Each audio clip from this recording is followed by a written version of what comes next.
I recently read Joy at Work by Sonenshein and Marie Kondo. Imagine starting your day by stepping into a disastrous office. There are books and papers stacked up in the corner, dirty coffee mugs, USB sticks and pens littering your desk, and boxes piled up to the ceiling.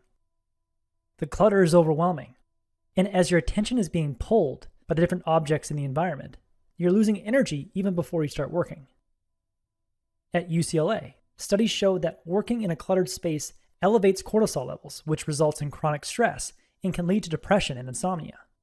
What's more, if others see your cluttered office, they will view you as incompetent and untrustworthy.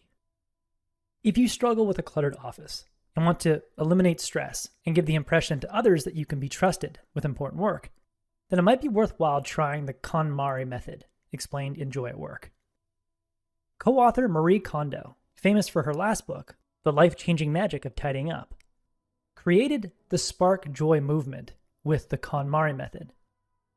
Kondo's KonMari method is best known for decluttering people's home closets. If you were to use the KonMari method in your closet, you would take all the clothes out of your closet, put them in a pile in the middle of your room, then pick up one piece of clothing at a time and ask, does this spark joy? If a piece of clothing was a source of joy when you bought it, but that joy has now faded, you thank that object for fulfilling its purpose, and then you discard it or donate it. The act of thanking the object for being useful during a time in your life makes the discarding and donating process much less stressful. After you've gone through all your clothes piled up in the middle of the room, you're left with just the clothes that spark joy. Now every time you open your closet, that feeling of overwhelm is replaced with a new feeling of gratitude, since everything you see is a source of joy. Many of Kondo's clients think they have nothing to throw away when they start, but often throw away 2/3 of the items in their closet. The secret is organizing all the items in the closet at one time, because it allows you to compare all the items and create different categories, like summer and winter clothes, then reserve a space in your closet for each category. That way you can stay tidy, because you'll know exactly where an item should go when it enters your closet. At this point, you might be wondering, wait, there's no way I could do this for my office. If a stapler or an expense report doesn't spark joy, I can't just throw it out. Well, that's why Marie Kondo and Sonenshein have modified the KonMari method for your workspace by including 3 questions. First, is this item necessary to do my job? This is where you keep your stapler or your hole punch or your highlighter. Question 2, will this item contribute to a joyful future? You could keep that manual that you need to complete a project you're working on that, if successful, could lead to a promotion. And question 3, does this spark joy? Items that spark joy include pictures of your family, a piece of memorabilia on your desk, like a bobblehead of your favorite athlete that you got from a game that you went to with your kid, or a potted plant on your desk. After this video, try using those 3 questions to organize the books and manuals in your home office. Start by gathering all of your books and manuals in a single pile in the middle of your office. Then pick up one item at a time and ask the 3 questions. Is this essential for my job? Does it contribute to a joyful future? Or does it spark joy? If a book doesn't answer yes to any of those 3 questions, you default to discarding it or donating it. Books that don't make the cut and get discarded or donated are books that you were gifted, but you honestly have no intention of reading. Or books that you bought with enthusiasm at one point, but you never got around to reading them, and your enthusiasm has faded. Or books that have served their purpose. They've helped you complete a project, but are no longer needed. As the authors say, it's time to let them go with gratitude for the joy they gave you in the past. Now the books that are left can go back on your bookshelf, and now when you walk into your office, the sight of that bookshelf can be a source of joy and give you an extra boost of energy you need to start the day. Now do the same with all the papers in your office.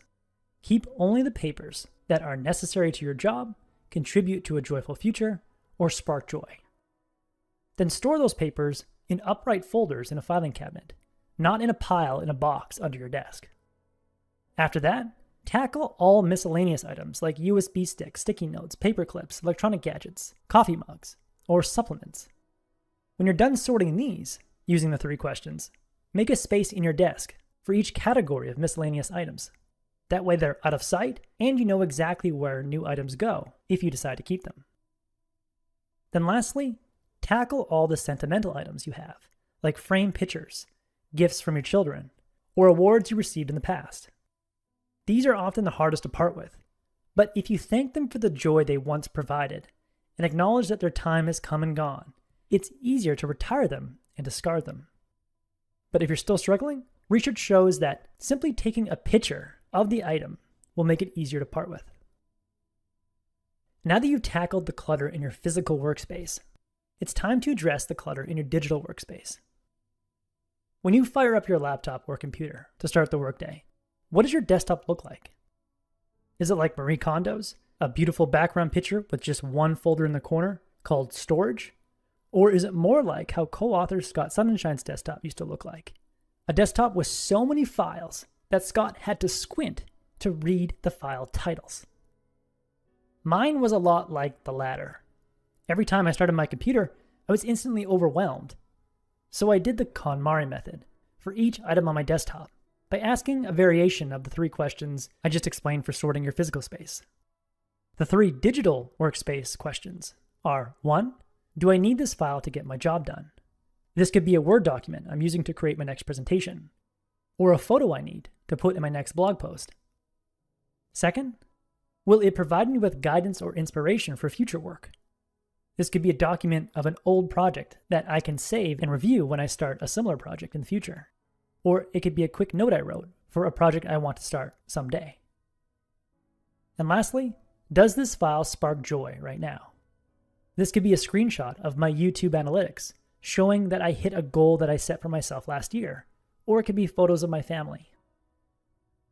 After asking these 3 questions, what often gets removed and sent to the trash bin are applications I thought would be helpful, but I never use, documents that were saved to my desktop because it was an easy place to save them, but are no longer needed, or photos that I've uploaded to social media or attached to an email that I can find in the cloud if I ever need them. After purging most of the items on my desktop, I take the remaining items and move them into one of 3 folders off my desktop: Working, Records, and Archive. The Working folder contains subfolders for each project I'm working on.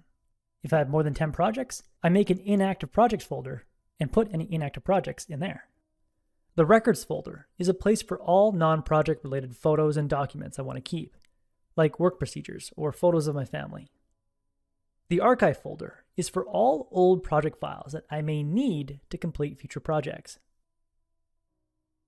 Now, when I start work in the morning, I walk into a clean office, turn on my computer to see a clean desktop, and get to work on my next project without clutter-inducing anxiety. In the end, when you learn to take control of your physical and digital workspaces, you will feel more in control of your work life, which will make work more joyful. And when you just keep things that are necessary for your job, provide joy, and contribute to a joyful future, you are left with only items you are grateful for. That was the core message that I gathered from Joy at Work by Marie Kondo and Scott Sonenshein. This book provides many more great ways to declutter your work life and experience more joy at work. I highly recommend it.